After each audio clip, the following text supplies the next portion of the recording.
All right, Nerdburgers, we are going to finish off this very interesting topic that is digestive system, hey? So we've only got a few things to kind of finish off and then we're done.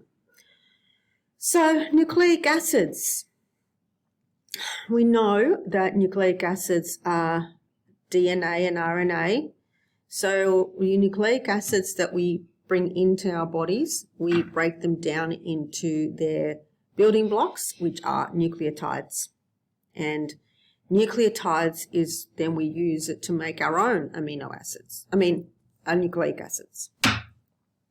Nucleotides are also really important because we use them to actually make molecules of ATP. So the ATP molecule actually has a nucleotide in it. So let's have a look at the ATP molecule. Here is ATP.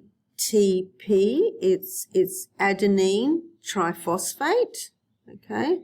Adenosine triphosphate. I'm having a hard time getting my words out today. I'm getting my turds wangled, which I mean words tangled. So here we go. Adenine is actually a nucleotide. And as you know, ATP is our energy molecule. We store energy here and then we release it when we actually liberate this phosphate. This is like pushing down a spring, and this is like releasing the spring. Okay. I don't think that we should go into how to make ATP, how this process happens, because it's a little bit complicated and I think it's outside the scope of this subject. So I think that I just want you to be aware that the ATP molecule actually has a nucleotide in it. Okay, let's have a look at lipids. So where do lipids end up in our bodies? So we use lipids to make phospholipids, which is your plasma membrane. And we use lipids to make cholesterol, which is embedded in our plasma membranes. And we can also use lipids to make ATP. Okay, so let's have a look at how we do that. Before that, you've seen this image before in my last lecture.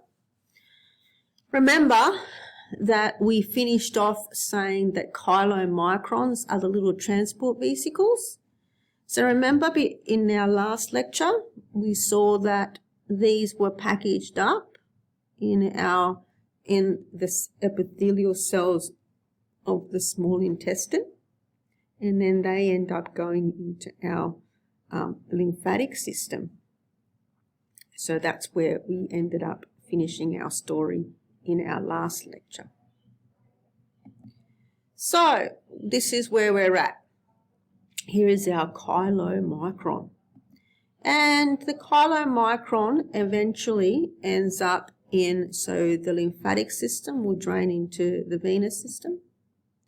And then the venous system will eventually drain into the arterial system. So fat really does go the long way around, okay? But that's all good because eventually it ends up in our bloodstream, in our arterial bloodstream. And from there, lipids are essentially grabbed by the cells or the tissues, and then the lipid makes its way into our cells. Okay, so here we have our beautiful lipid sitting inside of our cell. Okay, now that lipid, what happens is that it is broken down in our cells into fatty acid and glycerol, because fatty acid and glycerol is what makes a lipid. So we break it apart. Then that glycerol, guess what? We convert it to glucose, because glucose is our default pathway. And then you know what happens? We convert that to pyruvic acid, Get 2 ATP out of that. Now where does that go?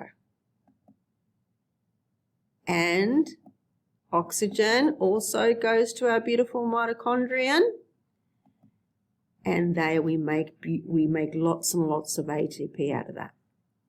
But what happens to this part?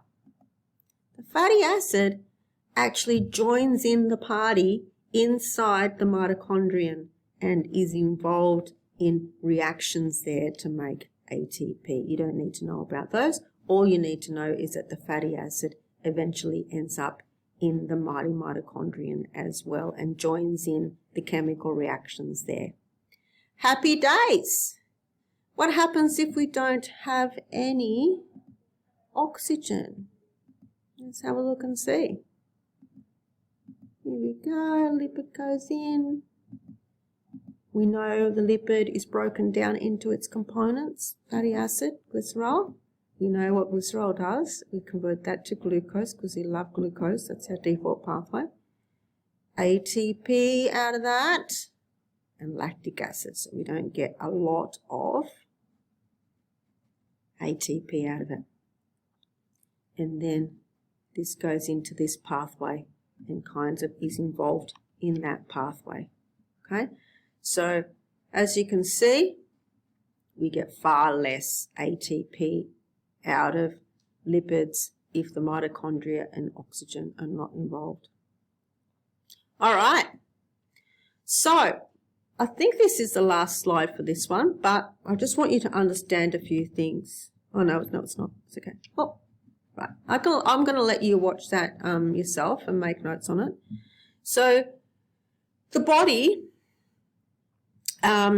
likes to use carbohydrates first because that's our default pathway.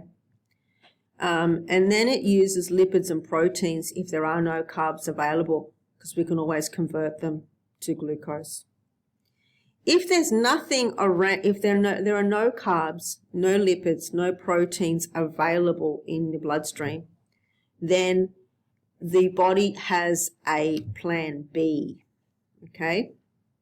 Which is, your plan B is to pull out the fat that we have stored for later. So we're going to use our fat storage if there's nothing available in the blood that we can use for ATP. And what happens is that this fat that we have liberated, that we need to use, actually goes into the liver. And the liver then makes things called ketone bodies. And these ketone bodies, we can use them to make ATP. So that's our backup plan. So these ketone bodies go into the mitochondria and we use them to make ATP when we have nothing else. When we have no carbs, no lipids, no proteins, we have to use the stored fat. Okay. Now, this is a bit of a problem because you will read here, diabetic ketoacidosis.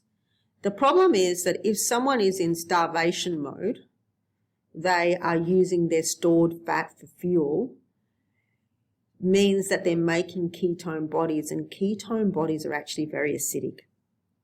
So there is a risk there that your blood becoming too acidic as a consequence of that. Okay, so watch the video and learn about that. It's really interesting. All right. Oh, every doctor has regret. No. Oh, why does that one keep playing? Oh, here we go. Let's go to the next one. You can watch that by yourself. Right, so let's have a look and think about vitamins and minerals as this last little point. The only difference between a vitamin and a mineral is that one is organic and the other one isn't. Pretty much it. Now, what do vitamins do usually? Well, most vitamins work as coenzymes. So let's have a look here. Here is your enzyme. This is a vitamin. Can you see how it works together with the enzyme to do stuff? Yeah. So most vitamins have that job. And most minerals we use as building materials. Okay? For example, bone tissue. And also sodium, potassium are involved in action potentials. And also fluid balance. So just very, very basic, simple information to get your head around the basics of vitamins and minerals. That's all you need to know, just the basics. All right, and we have finished topic 7.